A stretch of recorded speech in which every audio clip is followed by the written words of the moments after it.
suster, Bapak Ibu, serta anak-anak kami sekalian. Selamat pagi dan salam Imago Dei. Pagi ini kita akan mendengarkan ibadat singkat kita. Marilah kita siapkan hati untuk mengikuti ibadat ini dengan baik. Kita awali dengan bernyanyi bersama.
Sister, teachers, and friends, before we listen our morning reflection, let's pray together.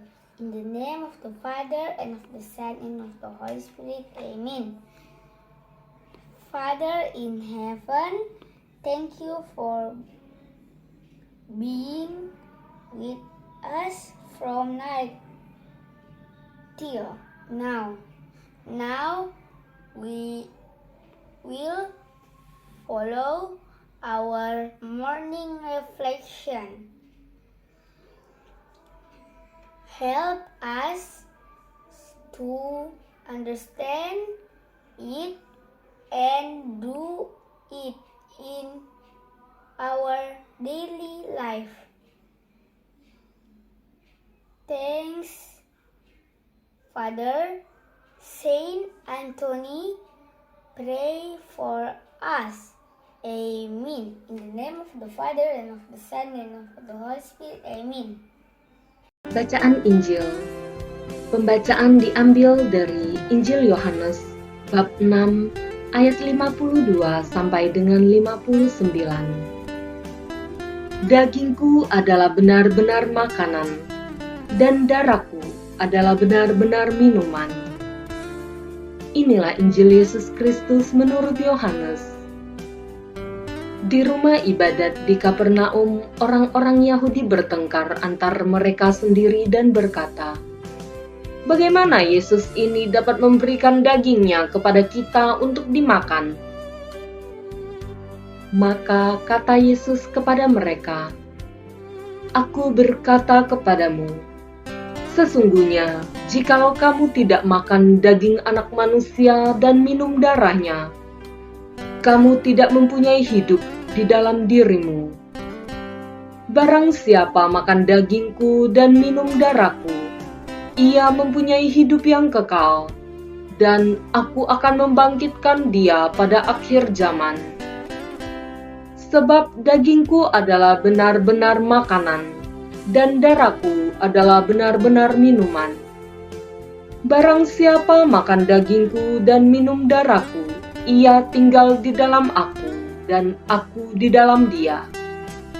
Sama seperti Bapa yang hidup mengutus aku, dan aku hidup oleh Bapa. Demikian juga barang siapa yang memakan aku akan hidup oleh aku. Akulah roti yang telah turun dari surga, bukan roti seperti yang dimakan nenek moyangmu dan mereka telah mati. Barang siapa makan roti ini, ia akan hidup selama-lamanya." Semuanya ini dikatakan Yesus di Kapernaum ketika ia mengajar di rumah ibadat. Demikianlah Injil Tuhan. Terpujilah Kristus. Suster, Bapak, Ibu, dan anak-anak kami yang terkasih. Hari ini Yesus berkata, "Sesungguhnya jikalau kamu tidak makan daging anak manusia dan minum darahnya, kamu tidak mempunyai hidup di dalam dirimu." Tuhan Yesus menjadikan dirinya makanan dan minuman. Pada diri manusia terdapat dua hakiki yang saling melengkapi dan saling membangun, yaitu jasmani dan rohani. Jasmani dan rohani sama-sama memerlukan makanan. Jasmani memerlukan makanan yang sehat agar dapat bertumbuh dengan sehat. Rohani juga akan bertumbuh jika mendapat makanan rohani.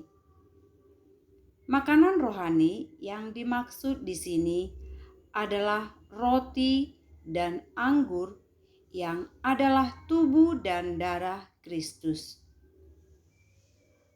Keadaan tanpa makanan membuat manusia kelaparan, lemah, mudah sakit, bahkan masuk dalam kematian.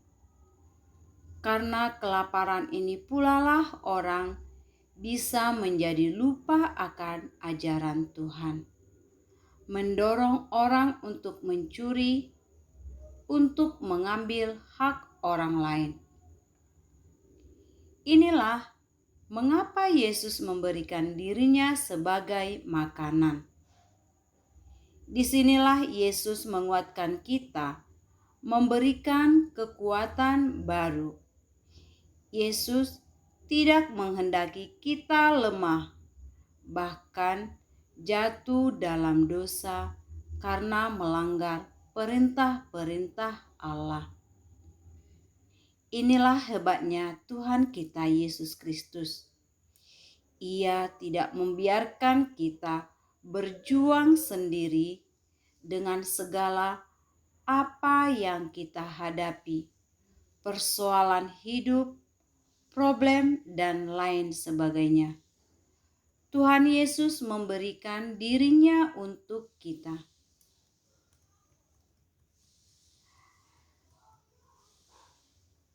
Yang menarik di sini adalah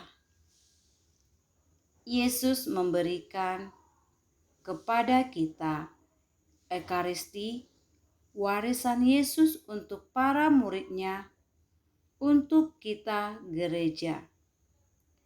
Ekaristi adalah sakramen kehidupan. Ekaristi adalah puncak dan sumber seluruh liturgi gereja. Artinya, seluruh hidup kita serahkan kepada Ekaristi. Kita bawa seluruh pergulatan kita, pergumulan kita ke dalam sakramen Ekaristi. Dari Ekaristi itulah mengalir rahmat-rahmat yang kita butuhkan. Dalam setiap yang kita rayakan dalam Ekaristi, liturgi sabda, Ekaristi, komuni, kebersamaan dengan semua jemaat, kita saling dikuatkan dan saling mendukung. Kita memperoleh makan yang sama, yakni tubuh Yesus Kristus sendiri. Ketika kita mengatakan amin dan setiap kita menyambut tubuh dan darah Kristus itu, berarti kita mengiyakan, kita percaya, kita yakin bahwa semua penderitaan Yesus Kristus, demikian juga penderitaan kita, diubah oleh Allah menjadi suatu kehidupan baru. Allah memberikan daya hidup kepada Yesus Kristus karena Yesus setia dalam pergumulannya, dalam beriman kepada Allah. Demikian juga dengan kita, setiap kali kita menyambut tubuh dan darah Kristus, kita percaya bahwa apapun yang kita rasakan dalam hidup, seluruh perjuangan pergumulan kita, kalau kita serahkan dalam Ekaristi Kudus, kita satukan dalam kurban Kristus, maka kita akan memperoleh suatu daya hidup yang baru. Tuhan telah memberi contoh dan membuka jalan untuk kita pengikutnya, maka kita juga akan menerima berkat yang sama. Beban apapun yang Anda rasakan, keresahan, kebimbangan, kegalauan, bahkan ketakutan dalam hidup, bawalah itu semua dalam Ekaristi Kudus. Percayalah, timbalah kekuatan sakramen Ekaristi, karena itulah kekuatan kita sebagai umat beriman. Sister, teacher, and friends, we have finished our morning reflection, so now let's pray together. In the name of the Father, and of the Son, and of the Holy Spirit. Amen. Father God, thank you your word, that we can do it in our daily life. Now we will start study. Please help us so we can understand what we learn. Thank you, Jesus. Saint Anthony, pray for us. Amen. In the name of the Father, and of the Son, and of the Holy Spirit. Amen. Demikianlah ibadat singkat kita pagi ini. Selamat beraktivitas, selamat pagi, dan salam Imago Dei. Walking with Jesus.